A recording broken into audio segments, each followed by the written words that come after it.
When my sons were in 7th and 8th grade, I was one of their football coaches. I was an expert for a long time, then I became a coach. When my son James was in 8th grade, we were first place. Tommy Rees was our quarterback. Then he played quarterback for Lake Forest High School and the University of Notre Dame. I gave him a post-game quote that he never used. I wanted him to say, "I was very well coached in junior high." I taught him what Bill Wade taught me, footwork and follow-through. I also taught him to be a servant leader like Jesus, who washed the feet of his apostles.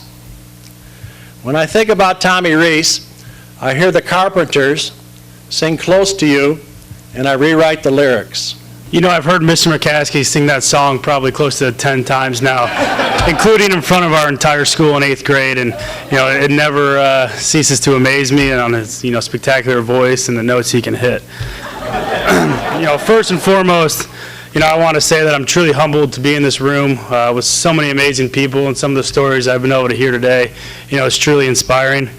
I would like to thank Mr. Pat McCaskey, not only for that great introduction, but also for the nomination into Sports International Hall of Fame. Being inducted into a group that already, has people like George Hallis, Brian Piccolo, Wellington Morrow, it's also a, very humbling honor.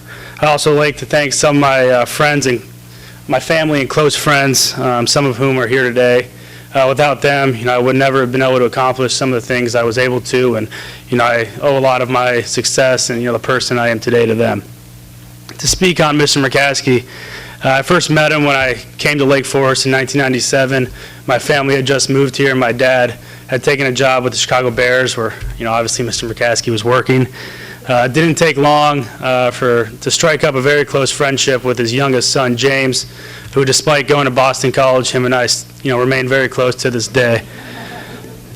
When I was very young, I remember always looking forward to going over to the McCaskey's house. If you didn't see when I walked up, Mr. McCaskey and I had a pretty elaborate handshake. I always looked forward to that, and when I came through the door, we'd do that handshake, and he always would say, "Hello, Tommy, welcome home."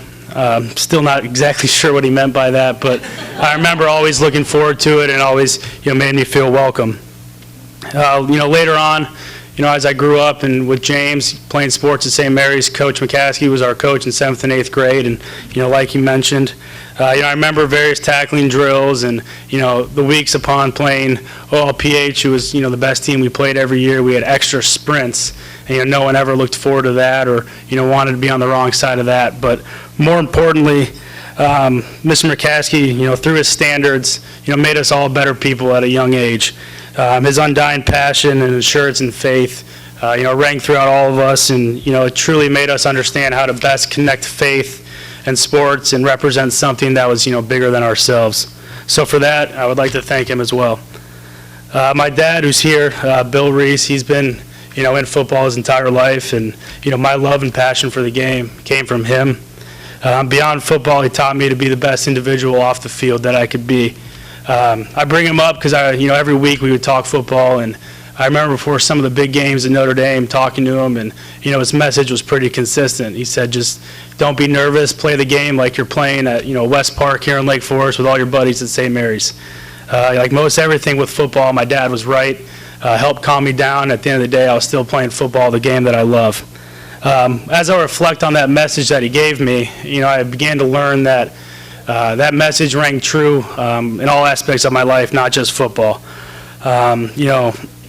My academics at Notre Dame, I was held to the same standards there that I learned while I was at St. Mary's, which helped me graduate this past December from the Mendoza College of Business. Most importantly, though, I think that message rang true is because the way I was able to develop my faith throughout my time at St. Mary's. That is something that served as one of the biggest aids in the success I was able to have, and throughout my time at Notre Dame. When I walked on the campus as a young 18-year-old freshman, there was an at-home feeling that comforted me throughout that. I learned that this was because I was living in an environment similar to the one I grew up in at St. Mary's. The strong values of faith were everywhere, and from the dorm life to the football field, our team chaplain was my dorm rector, and I felt right at home, especially on Thursday night mass when he would serve us milkshakes after. It was always something to look forward to. As I continue throughout my life, these are some of the principles that I want to carry on and move forward through. Being able to go to 2 great Catholic schools here in town at St. Mary's and graduating from Notre Dame, I look forward to my next journey and being able to represent the strong connection between sports and faith. Again, I want to thank everyone, and it's truly an honor to be in the same room as all these individuals, so thank you.